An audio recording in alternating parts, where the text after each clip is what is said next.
వివేక హత్య జరిగి నేటికి సరిగ్గా 6 ఏళ్లు. ఈ కేసులో సాక్షులు, కీలక వ్యక్తులు అనుమానాస్పద స్థితిలో మరణిస్తున్నారు.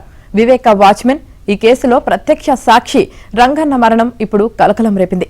ఇలా వివేక హత్య నుంచి రంగన్న అనుమానాస్పద మరణం దాకా ఈ కేసు ఊహించని మలుపులు తిరుగుతోంది.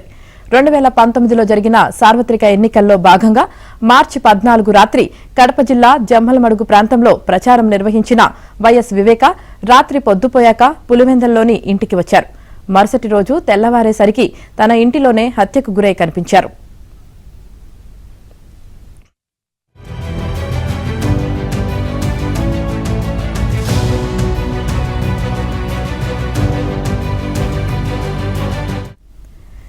అయితే నారాసుర రక్త చరిత్ర అంటూ అప్పటి సీఎం చంద్రబాబును ఉద్దేశించి జగన్ మీడియాలో కట్టుకథలు వండివార్చారు.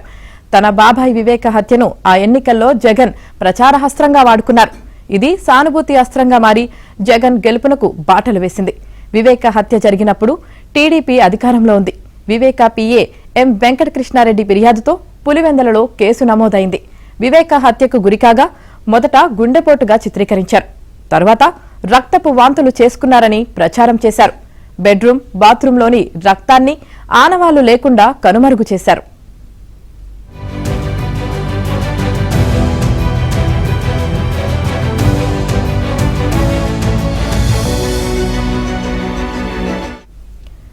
అదే ఏడాది మే 30న జగన్ సీఎంగా ప్రమాణం చేశారు.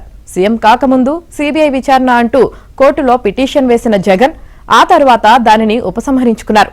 కేసు విషయంలో జగన్ వైఖరిలో తేడా కనిపించడంతో వివేక కుమార్తె డాక్టర్ సునీత సీబీఐ విచారణకు కోరారు. అందుకు హైకోర్టు అంగీకరించడంతో సీబీఐ విచారణ ప్రారంభించింది. 2023 ఫిబ్రవరి 20 నాటికే సుమారు 248 మందిని విచారించింది.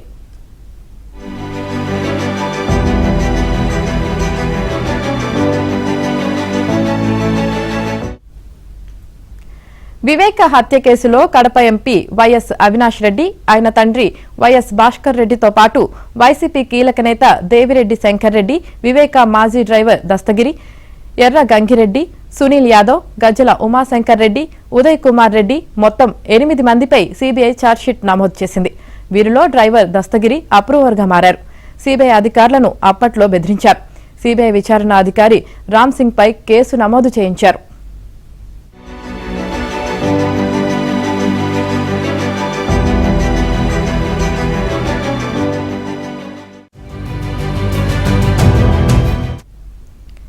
వివేక కేసుతో సంబంధమున్న చాలా మంది గత 6 ఏళ్లలో అనుమానాస్పద స్థితిలో మరణించారు. ఈ ఏడాది జనవరి 10న జగన్ కు వరుసకు సోదరుడు వరుస అయ్యే వైఎస్ అభిషేక్ రెడ్డి అనారోగ్యంతో మృతి చెందారు. ఆయనను సీబీఐ 2021లో విచారించగా వివేక చనిపోయినట్లు దేవిరెడ్డి శంకర్ రెడ్డి నుంచి ఫోన్ కాల్ వచ్చిందని వాంగ్మూలమిచ్చారు. కల్లూరు గంగాధర్ రెడ్డి 2022 జూన్లో అనారోగ్యంతో మృతి చెందినట్లు ప్రచారం చేశారు. సింహాద్రిపురం మండలం కసుమూరుకు చెందిన కె శ్రీనివాసులు రెడ్డి 2019 సెప్టెంబర్ 3న అనుమానాస్పద స్థితిలో మృతి చెందారు. శ్రీనివాసులు రెడ్డి బావ పరమేశ్వర్ రెడ్డిపై వివేక హత్య కేసుకు సంబంధించి ఆరోపణలు వచ్చాయి.